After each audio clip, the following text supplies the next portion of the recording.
Okay, so what you're seeing here is time-lapse video coming in X-plane for a landing at Moontown Airstrip near Huntsville, Alabama. And what you're going to see is a lot of overcorrection on pitch, and that comes from my Saitek Cessna yoke sticking. I've been pretty happy with this yoke. If you look online, you'll find a lot of people talking about various hardware modifications you can make to make this yoke smoother, but I haven't found any of that to be necessary myself. The only thing that I have been worried about is the pitch control sticking. So what I'm going to show in this video is what I did in order to get the pitch control to not stick quite so badly, so that I could make smoother adjustments during takeoff and landing. Okay, so this is the Saitek Cessna flight yoke. You can see the Cessna logo right there. Here's the body of it. So what we're going to do is turn it upside down.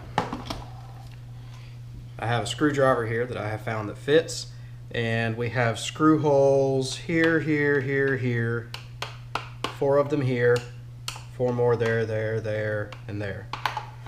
So we're just going to remove all of those screws.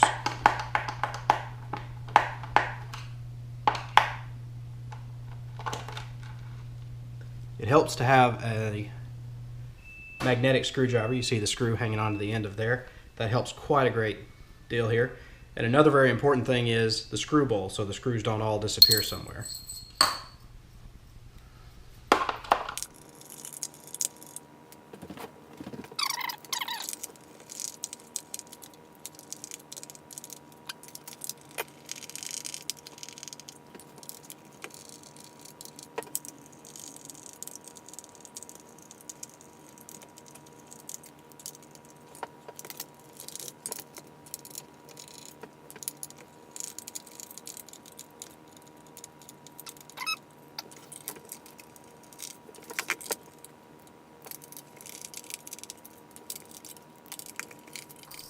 Okay, double check that I got them all.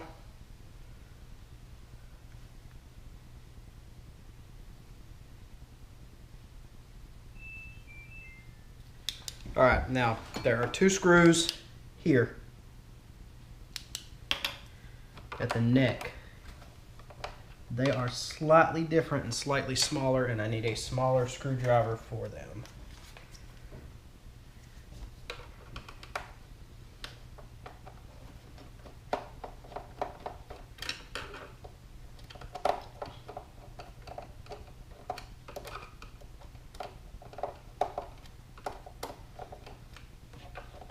Magnet doesn't want to grab that.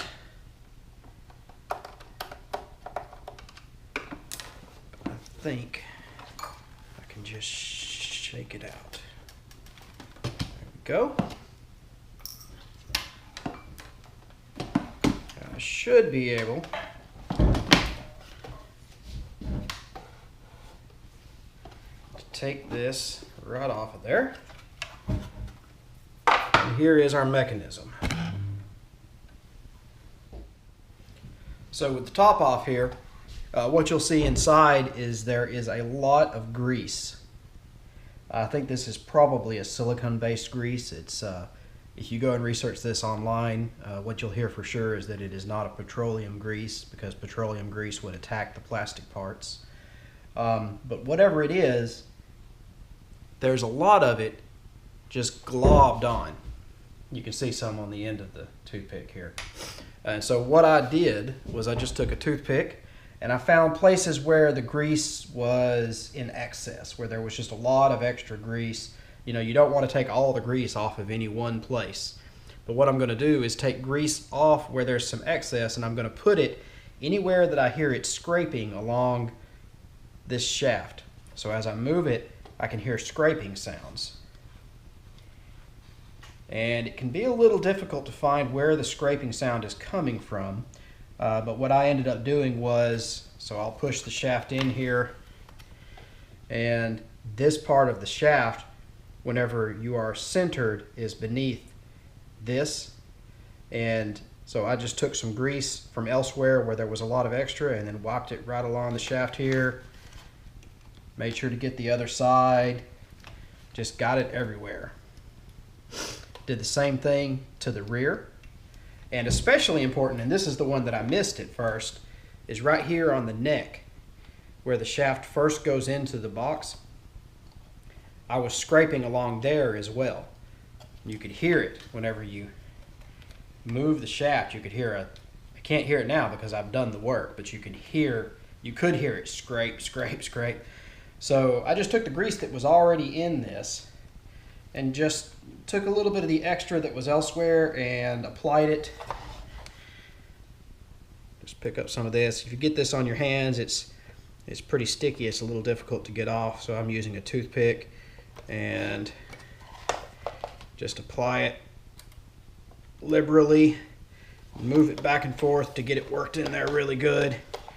And after several minutes of doing that, and being careful not to take all the grease from any other place, I don't hear very much in the way of scraping anymore.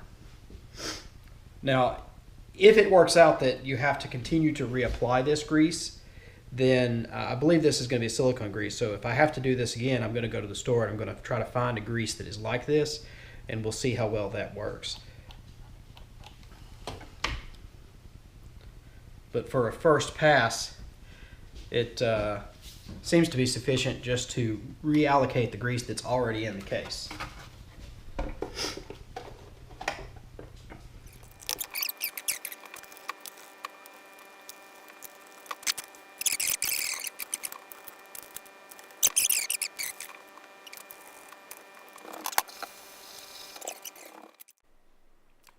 And here we have another time lapse of the same landing as before. Still not perfect because that's why I'm practicing, but considerably smoother than what we saw earlier.